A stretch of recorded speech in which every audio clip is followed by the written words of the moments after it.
Johnny Ray said.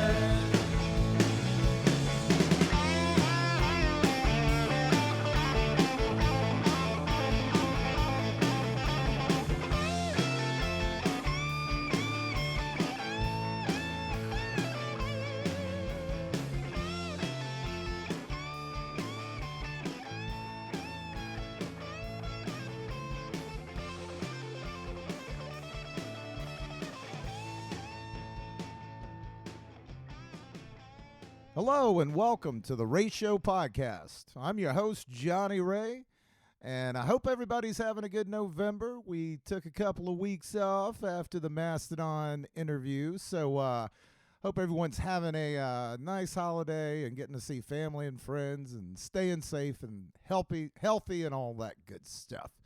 Well, today on the show, we've got an Athens original here, Sloan Simpson, who has a new record called System Update that you will be hearing about in the near future. Sloan is a much beloved fixture of the Athens artistic community, recording bands, and now making music. So we're going to chat with him about all things Sloan. So before we get going, I just want to thank everybody for the excellent and sweet response to the Mastodon interview. Got a lot of great messages and everything. We've been trying to get Brian on for a long time, so it's good to finally sit down with him. Also, this week we have coming up at the Lab at Cine, the mighty She will be returning.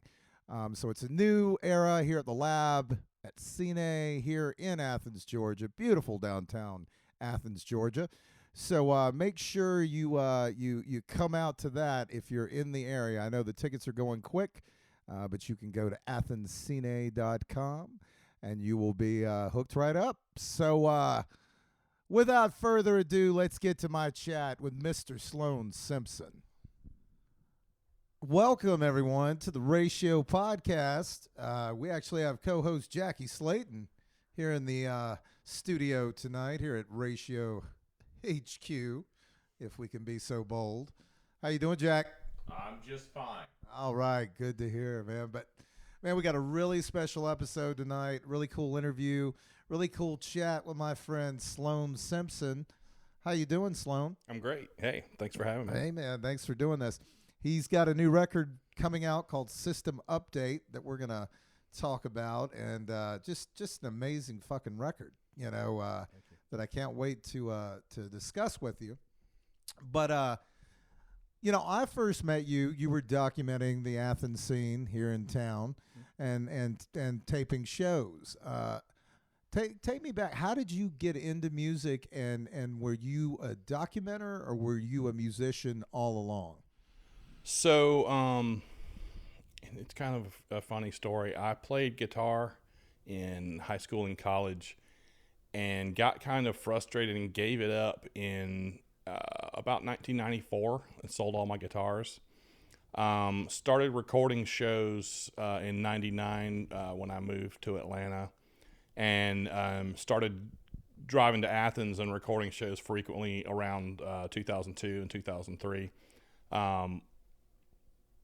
But did not play music at all again until fall of 2020 when the Caledonia Lounge closed.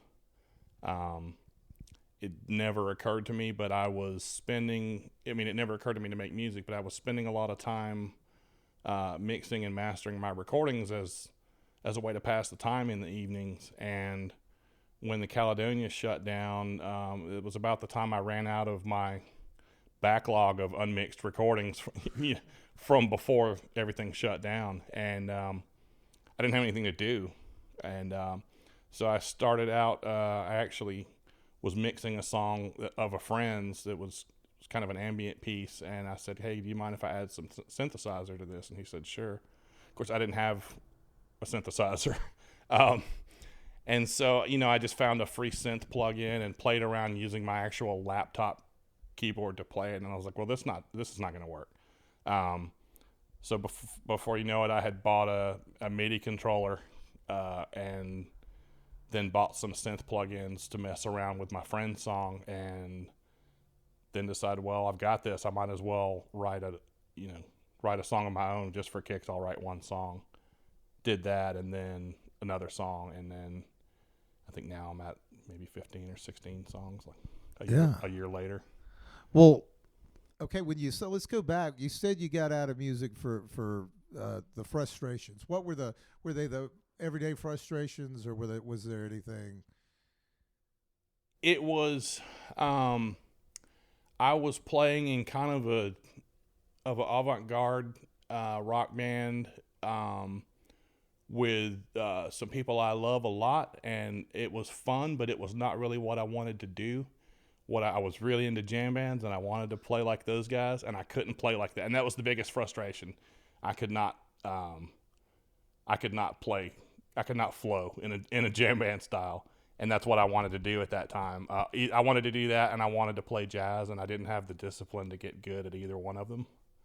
And so I just, when I would need some money, I'd sell a guitar, because I had quit playing all of them, and after a while, I didn't have any guitars left.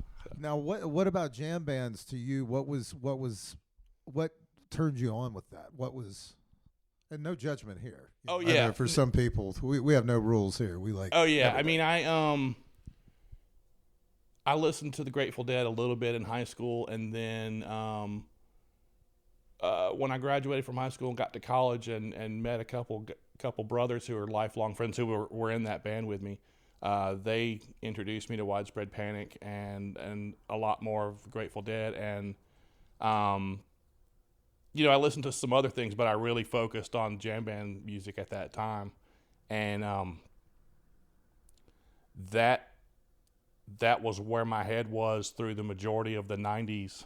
And sometime around the end of 2001, the beginning of 2002, it was almost like I just woke up one day and said to myself, I don't want to hear jams anymore. I just had a complete shift in my taste.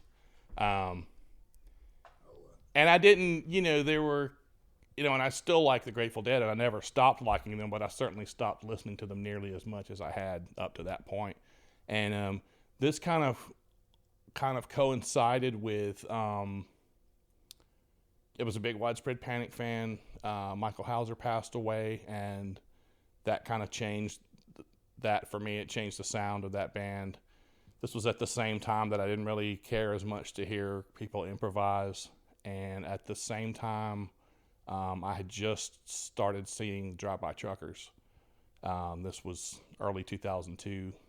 When I was living in Atlanta, and over the next handful of years, going to see and record them and Patterson Hood's solo projects, and seeing the bands that opened for them, and the bands that Patterson would discuss, not only turned me on to the wider Athens scene, but also a lot of I was just exposure to indie rock in general that I had missed out on while everybody else was listening to Pavement, and I was, still listening to the Jerry Garcia band. Right. Well, I'm still into the Grateful Dead, and I still like Widespread Panic. It's just, I think the thing that I always get, I think one of the reasons it gets a bad name is you ask somebody, the bands they're into, and they'll only name a few bands, right, and then they'll say something like, "Oh, I've got 1,000 hours of the Dead." And I'm like, are you ever going to listen to all that shit? I mean, and, YouTube kind of where, if I have a song, like you take High Time or something like that, I'll take that song and I'll look it up on YouTube, and there's all the versions I need, but. Well, I've gotten back to where I enjoy it now again. But any kind of music for me, if I'm listening to one thing too much, that's not good. That's not good for me. And, so now I can enjoy it because it's in balance with a lot of other kinds of music. Well, jumping ahead, you obviously don't listen to one kind of music, just hearing these songs. And, System Update is the first song that we heard. And I think I mentioned, to you, it's so weird and good in the best way. What was the first song you composed for this record that kind of, what was the first one you did chronologically? If you can, I'd have to check. I actually have all the the original sessions on a hard drive that I could look, but I think System Update was probably the first. Certainly it was early. If not the first, it was one of the first couple. Right. And it's so different from what I was expecting to hear.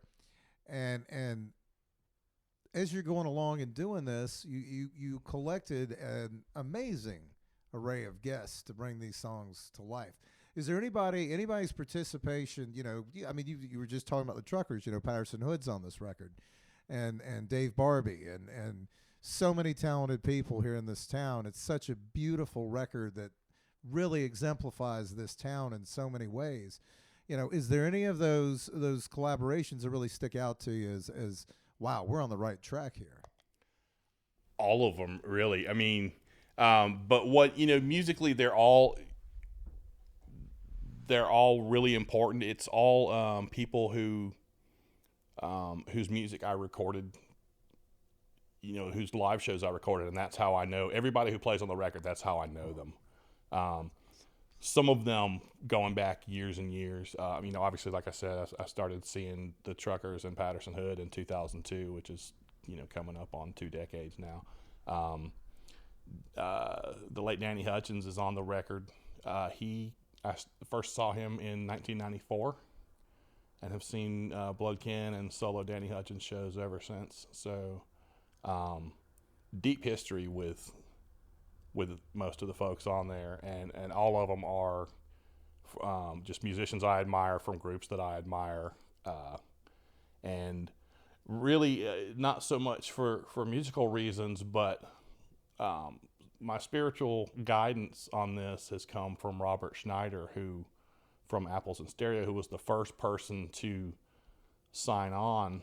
And this would have been probably November 2020. We're friends and chat once in a while, and I said, hey, I've been writing a couple songs, and would you put backing vocals on one for me? And he said, of course. And it took us a while this was, pre-vaccines. He didn't have his home recording setup going, so it was a while before we actually got it going.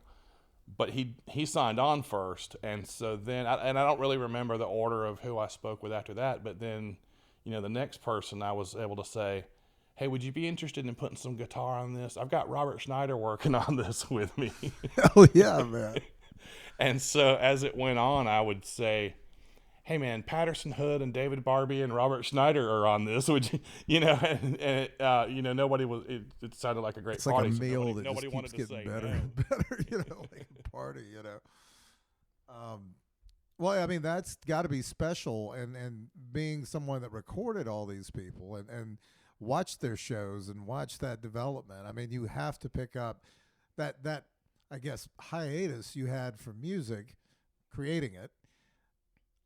I feel like that was helpful for you to be able to visualize these kind of songs and put them together. I don't know what kind of musician you were then, but how do you feel like that distance, that time expanse? Do you think you learned a lot during that time that you brought to this? Oh, absolutely. I mean, this part of the reason, you mentioned being kind of surprised at the song system update, and that's why it's first on the record, is because it is a surprise. But then there's more of a surprise when you find out that the other songs on the record are pretty stylistically different, not only from it, but from each other. I really think that is all because this was me learning how both to write a song and to produce a song. And it was most of the songs on the record, I kind of started off with a goal. And I'm not too proud to say that the goal was usually, I want to write a song that sounds like such and such band. But what worked in my favor is that I missed by a lot in every time, every circumstance. And I think they're far enough off that I don't mind saying a couple of them, which are that with System Update, I was trying to write something that sounded like a Talking Heads groove. Oh, I can totally hear that. I mean, there's a little bit of it left, but it's what came out is not. All of these songs came out as big a surprise to me as to anyone. I didn't hear at the beginning anything like what the finished song sounds like. That's so amazing. Um, I mean that System Update. That song sounds like a Scott Walker song off the Walker Brothers album Night Flights. It sounds like something like that. It's that unique. It's like, but it's fresh sounding, and I just love the idea of you saying, learning how to do it. It brings something out. It's like you're going along and trying to make it the best you can, but. I've heard the Stones and other bands say they shoot for that. They say, hey, I want to do a song that sounds like this band, or so I dig this artist, And being able to have some of the artists on the actual record that you were shooting for, but something like you take a song like Anxiety, okay, that's another song off this record, and it goes down, it faces a very serious subject, but I feel like almost in a comforting. Very fresh and breezy way. Tell me a little about that song. Honestly, I really just kind of thought it was funny to give it an upbeat, dancey backing. When I was, about I think 20 years old, some friends and I went on a road trip to Washington, D.C. to sightsee, and we decided to hang out until we ran out of money, which was faster than we would have expected. You know how it goes. And we drove back overnight. We left Washington at, I don't know, midnight or something like that. Whatever time it was we left, it was nearly sunrise when my buddy who was driving my car fell asleep at the wheel and flipped it into the median just before Lake Hartwell coming back into Georgia. Just before the median ran out, actually. And I woke up. I was asleep in the passenger seat with this on my side, turned sideways in the seat, which is not how you should be. I had a seatbelt on, and because of being turned on my side, the seatbelt pushed me into the seat and broke my collarbone. We landed upside down. Somebody did get us out. Other than the broken collarbone, we were fine, but that was the start of, over 2 decades of anxiety and depression. And specifically, I mentioned in the song, I imagine the car flying off the road. I have ever since. When I drive, I imagine it much more vividly if someone else drives. Which is why I don't really get in a car with other people very often. But, and it kind of spreads. I mentioned some other things in the song, like, pulse shoots up when the phone or the doorbell rings. I don't want to, it sounds dire, but it's also funny, and it's also one of those parts of life. That's why I put it. Yeah. Kind of it's cathartic. Yeah. No, I can see why you wouldn't get. That's a very I've suffered from anxiety for most of my adult life, and it can be a difficult thing. But let's get back to, you said you were in Atlanta. How did you end up in Athens? When I started seeing the drive-by truckers, I was already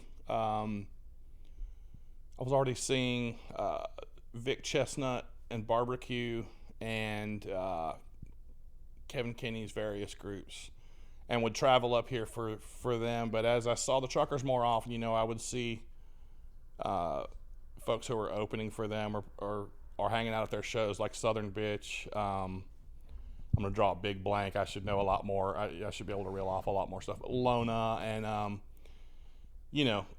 other bands of the scene. And instead of coming up just when Patterson played, then I would start coming up every time Lona played too, and every time Southern Bitch played too. And it just sort of expanded to where I was driving to Athens 2, 3, 4 times a week, depending on what was coming up. I had a job in Atlanta. I would get off work there, go home and nap for a couple hours, head to Athens, do the show, get home at 4 a.m, do it again. And then this was almost 20 years ago, so my body was able to handle it a lot more than it would be able to. Oh yeah, I was in these days. just about the same position as you, man. I was doing the same thing. So in 2009, when the economy changed a little, I got laid off, and everybody I knew was in Athens. I mean, I enjoyed Atlanta to a degree, but socially, I wanted to be here to hang out with all my people. Several of my friends from Atlanta had moved to Athens already, so. And I didn't socialize in Atlanta. I was spending all my time here, so I moved. So yeah, that's kind of my story too. We'll get back to the record. Something like Cleopatra Echo. That's what I've been really digging. And Love You So Good. That's as good of a fucking song as ever written, man. I mean, you should really be proud of this. And what's your idea? Do you wanna play any of these songs out? No, in fact,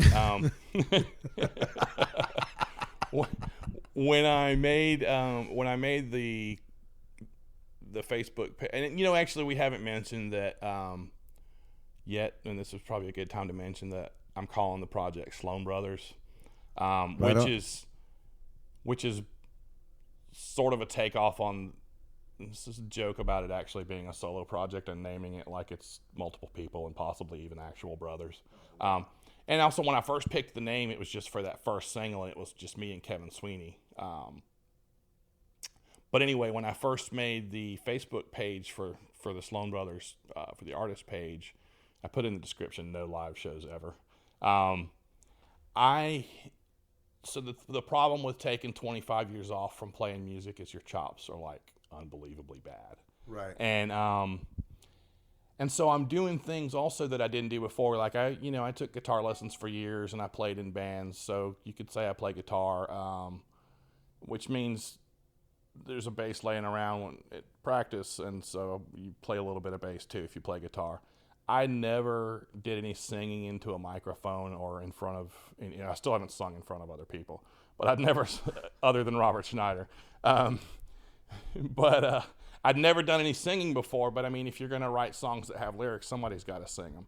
And you can hear them better than anybody if you're writing them. Yeah, you know how you want them to sound. And, I could always do that as a demo and have somebody re-record the vocals later. But anyway, we'll get to later. We'll talk about my vocals in a little bit. But,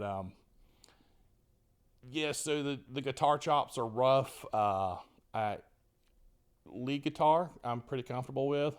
Rhythm guitar is pretty sloppy, and my secret is that I just like doing things in a recording scenario because I can do them over until I get them right, or I can clean them up, or I can splice together multiple takes or whatever. But the things that I like, the things that I set out to do on this album, and the things that I like about this album are arranging type things and density, and it can't be pulled off live anyway in a way that would satisfy me in the same way that the record does. And I just don't have any desire to do it. I don't play the synthesizer stuff. I really enjoy, and I can talk to you about why that was actually the mental break. I mean, a breakthrough mentally that allowed me to start writing songs. Well, let me go ahead and just mention, having no training in synthesizer and not much experience meant that I can sit down and play something that I hear in my head on synthesizer. Whereas on guitar, I've played guitar since I was 15. So when I pick up a guitar, on some level, I'm going to play the same stuff I've played since I was 15. It's muscle memory and knowing the scales and knowing the chords, but I don't know this. I mean, I can pick out scales and chords on a keyboard, but I don't have that memory, and it's really freeing. So I can imagine a song and play it by ear on the keyboard, but I can't do that in front of people, and I don't. You know what I mean? Well, that sounds super freeing. Like, being able to I always wanted to play piano. I mean, being able to come to it later. I mean, my gosh. I mean, do you think your guitar background helps you with that? Just that whole. Yeah, I mean, I know enough music theory from having played guitar to it's certainly easier for me to pick it out on the keyboard versus someone who doesn't have that experience, because I know what the notes are. I know what the notes in the chords should be because of my music theory experience and because of guitar experience. I just have to look at the keyboard for a second and find the keys versus a trained keyboard player who, is going to immediately jump to those notes. But yeah, and it's actually helped my guitar playing too, because it taught me when I was making this record and having to think about what I wanted the keyboard parts to sound like. I thought, well, that's working great for the keyboard. I need to do that for the guitar too. And instead of just hitting record and trying to, I've always thought it's rock and roll, you should just improvise your solos. And, I know a lot of great players have improvised great solos, but all of the playing that I've done on this record and the stuff I've recorded since that I like the best is things that I thought up at least a portion of before I hit record. And I was like, wow, that's a better way to do it. And I feel like the playing is a lot more melodic and lyrical and less of me trying to play the patterns that I learned in Guitar for the Practicing Musician in 1989. Right. Now, when did you? Now, is this you? You mentioned your voice earlier. Have you been singing your whole life, or has this just been recent? Never sung, never. Really? I mean, I've sung in the car. Right. Yeah, but no. And I have it's difficult for me. I feel like my voice is in kind of a weird range. There's a few things on the album that I sing in a low voice, and it's a weird thing. It's weird to write for. It feels weird to sing like that. Physically, just feels strange. You either have to do just very tiny bit of vibrato or none at all, or else you sound like you're doing a lounge thing. You know what I mean? Oh yeah. So, vibrato just terrifies me. I mean, it's Yeah. So honestly, I think one of the things I learned from doing the LP is that while I like those songs on the LP and I'm proud of them, going forward, I'd rather not sing in the lower voice. And the things I've been working on since then, I've been a little more conscious of what keys I'm writing in. So yeah. And when you take something like that, it's like when or Josh Homme talking about on one of those Queens of the Stone Age records that had all that kind of falsetto stuff in it. He's like, this is what the song entails. And I remember he called a friend. He's like, will you fucking listen to this and see if I'm like way off base here? I mean, did you have anyone in that kind of capacity that was bouncing off things that you were playing these songs for? I did, but they were all yes men. There was, I have a handful of people that I would play like in my in progress ideas for, and none of them were going to be critical about it. Nobody's going to be like, this is shit. Yeah. You know? Yeah. So, but no, I kind of learned on my own, like the things I like more and the things I like less than others. So the thing with the vocals is that, like I said, no experience with that. Not being my main focus, I don't practice it. So really the only time I sing is when I'm recording my vocals. When you're getting it out, yes. And that means that they're out of tune. I have what I consider to be good pitch, a good ear, but I don't have good breath support. I don't have experience and I don't practice. So what I love it. What I do have is pitch correction software. Yes. And it's controversial, and I have some friends who I've worked with. They were like, I have a buddy who I mixed for, and he was like, "Could you do this, but don't use the pitch correction?" I was like, "Sure, that's fine." But in my case, it's a win for everybody. Nobody wants to hear me sing out of tune, and and I know the pitch I intended because I could hear it in my head at the time. It's not coming across through the microphone like that. Yeah. But if I can fix it, and nobody but me knows which particular words I pitch corrected, I think it's whatever serves the song. I'm not gonna have like an ego issue about my vocals because I don't consider myself a singer in the first place. I'm just somebody who is singing. You know what I mean? Right. So it's I don't have to feel precious about it. For the same reason, I don't if I play a synth part, it's all my synth stuff is MIDI, and if I play a bad note but the feeling was good, I'm going to take that bad note out or move it to the right pitch or whatever. Right. So. I suspect people may have done that from time to time down through the years. Yeah. I just embrace it, and honestly, like, I kind of enjoy.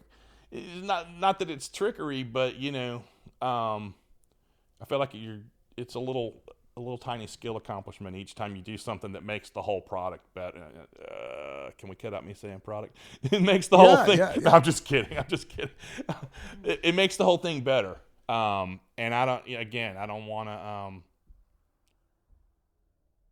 And you're serving the song like we were talking about earlier. You're trying to make the song the best thing it can be. Yeah. And I feel like what you're doing is like something artistic. I don't think there's really any trickery. I think it's just more tools at your disposal. And I mean, the finished product is where this comes out at. If somebody heard something that they didn't feel was on the level, I don't feel like the integrity, the soul of the song would come through as well as it does. So it's right there, man. Right. So you got it. Right. Now, tell me a little bit about how you're going to how are you releasing this? I know there's a story behind that, and you guys are eventually going to have this out on vinyl, right? Yes. We have not announced the date yet, so I probably should not say, but it's going to be because of the everybody is releasing vinyl right now, and because of everything else that's taken a while, it's going to be mid 22 when it comes out. Right. And but we're going to start releasing some singles ahead of it, and there's like a plan and a publicist and all that sort of stuff. Shit, yeah, man. Yeah. So I didn't want to it's an effort to put into it, but I didn't want to, and I'm not that I'm saying it's the greatest thing in the world, but I feel like it's good enough that I didn't want to just only release it digitally and it fades away. Just vanish into the ether. Yeah, I mean, because you know how it is. You're bombarded by not just new releases, but amazing new releases, like, constantly. There's just so much incredible music to listen to. So, and, I'm not, I like vinyl records. I'm not as hardcore into it as a lot of people are, but it is what I grew up on as a kid, and that to me is the realest evidence that I made a record, is that it's round and you can hold it right. You can hold it. Yeah. Oh yeah, man. That is the buzz.